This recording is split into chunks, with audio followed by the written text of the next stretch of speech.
अस्सलाम वालेकुम। उम्मीद है आप सब खैरियत से होंगे। आज हम बनाने जा रहे हैं रात के बचे हुए चावल और मैदे से परफेक्ट हम लच्छे पराठे बनाएंगे। पराठे हम जब भी नाश्ते में बनाते हैं तो पराठे हमें टेस्टी तो लगते हैं, लेकिन हर रोज़ वही सेम पराठे खा के हम बोर हो जाते हैं। तो बस इस तरीके से एक दफ़ा ज़रूर ट्राई कीजिएगा, बहुत टेस्टी बनने वाली ये पराठे हैं। तो चलिए शुरू करते हैं। बिस्मिल्लाहिर्रहमानिर्रहीम। यहाँ पे रात के बचे हुए चावल है, ये तकरीबन 1.5 कप चावल है। तो इसके साथ मैंने मैदा डाला है, क्योंकि मैदे में लचक होती है तो हमने इसमें लाजमी या तो गेहूं का आटा या जिससे हम रोटी पराठे बनाते हैं वही आटा भी आप इसमें ऐड कर सकते हैं। तो मैंने इसमें मैदा डाला है, तो मैंने इसमें जो है 2 कप मैदा डाल दिया है। और फिर इसमें जो है मैंने 2 चम्मच चीनी भी डाल दी है टेस्ट के लिए। और नमक जो है इसमें मैंने आधा चम्मच नमक डाला है, क्योंकि नमक जो है हमने पहले भी चावल में डाला था। तो आपने ख़ास ध्यान रखना, नमक ज़्यादा बिल्कुल नहीं करना। तो बस मैंने इसमें जो मैदा है वो 2 कप डाल ली है। और चीनी भी इसमें पिसी हुई आपने डालनी है, साबित बिल्कुल नहीं डालनी, क्योंकि उससे फिर हमारे पराठे जो हैं वो सही तरह खुलेंगे नहीं। तो चीनी डाल दी है और आधा चम्मच जो है इसमें नमक डाल दी है। अच्छी तरह इन सब चीज़ों को पहले हाथ से मिक्स करना है, क्योंकि रात के बचे हुए चावल हैं तो ज़रा सख्त होते हैं। तो अच्छी तरह पहले हाथ से हमने मिक्स करना है। फिर इसको मिक्सी जार में जिससे हम जिसमें वो कीमा वगैरह वो करते हैं बनाते हैं, उसमें भी आप इसको पीस सकते हैं। हाथ से बिल्कुल नहीं करना, क्योंकि इसमें फिर साबुत जो है चावल रह जाएंगे।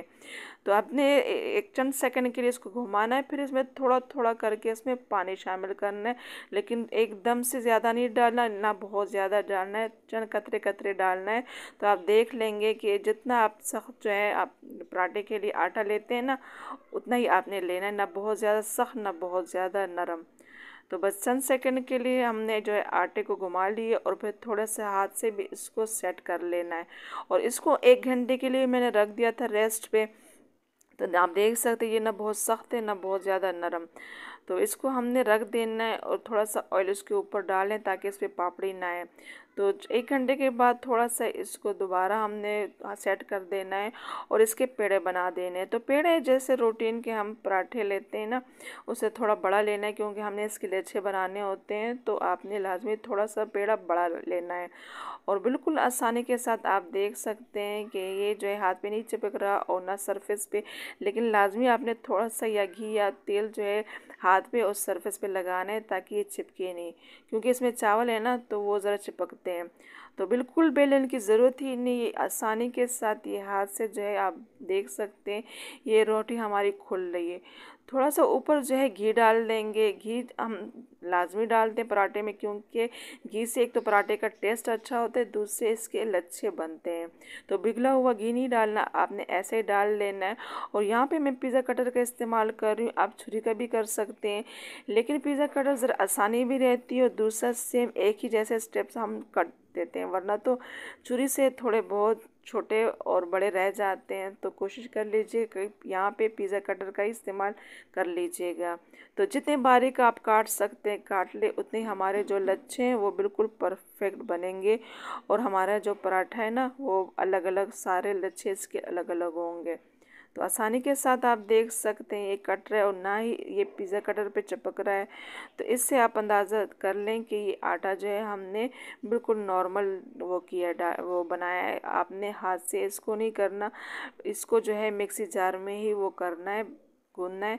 और थोड़ा सा फिर हाथ से भी आपने इसको सेट करना है, जैसे हम आटा गूंदते हैं ना वैसे इसको मुक्कियाँ भी थोड़ी सी मार ले, ताकि ये जो है इसमें लचक पैदा हो जाए, ताकि ये जो है हम इसको सीखें तो ये खुले नहीं, वरना ये जैसे आप इसकी साइड चेंज करेंगे ना तो ये जो है एक दूसरे से अलग हो जाएंगी।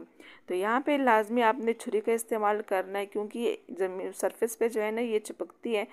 तो आपने छुरी से ऐसे ऐसे इसको घुमाते जाना है और जो है बिल्कुल सेंटर तक लेके आना है। और दूसरी साइड से भी आपने उठाना है छुरी की मदद से और ऐसे बिल्कुल सेंटर तक लेके आना है।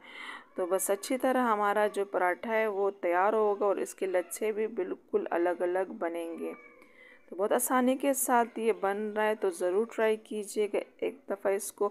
और जिन्होंने अभी तक चैनल सब्सक्राइब नहीं किया, प्लीज़ मेरा चैनल सब्सक्राइब कर लीजिएगा, लाइक और शेयर भी ज़रूर कीजिएगा। तो बस ऐसे इसको उठा लेंगे, जैसे ही एक दूसरे के साथ मिले तो उठा लेंगे और थोड़ा सा इसको खींच लेंगे, लेकिन हल्के हाथ से। आपने हल्का हाथ ही रखना है, बहुत दबा दबा के वो नहीं करना, वरना ये जो लच्छे हैं ना ये एक दूसरे के साथ चिपक जाएंगे, और जब हम इसको सेकेंगे तो ये खुलेंगे नहीं। तो बस ये एक जो नीचे वाला हिस्सा है वो दबा देंगे और हाथ से बिल्कुल आराम से जो है एक एक बनाते जाएंगे और तवे पे सेकते जाएंगे। तो आपने हल्का हाथ ही यहाँ पे रखना है। तो आप देख सकते हैं कि जो है इसकी जो साइज़ है ये ज़रा मोटा ही रखा है, क्योंकि हमने इसके लच्छे खोलने हैं। तो बस तवे जो है हमने लाजमी जो है पराठा हमेशा मीडियम टू हाई फ्लेम पे पकाएंगे। अगर लो फ्लेम पे पकाएंगे ना तो हमारा जो पराठा है वो सख्त बनेगा, ये क्रिस्पी नहीं बनेगा। तो फ्लेम का आपने ख़ास ध्यान रखना है, मीडियम टू हाई आपने फ्लेम रखना है। बस एक साइड थोड़ी सी सिक जाए तो इसकी साइड चेंज कर देंगे, और जैसे ही साइड चेंज कर देंगे इस पर घी लगा देंगे। पराठा जब भी बनाए उसमें घी का इस्तेमाल करें, घी से ही जो है हमारे लच्छे सही तरह खुलते हैं।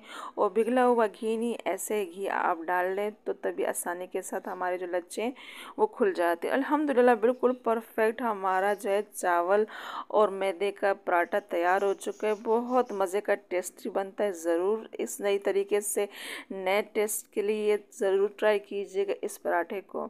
और आप इसके लच्छे देख सकते हैं, कितने सारे लच्छे हमारे एकदम क्रिस्पी करारा पराठा हमने तैयार किया है।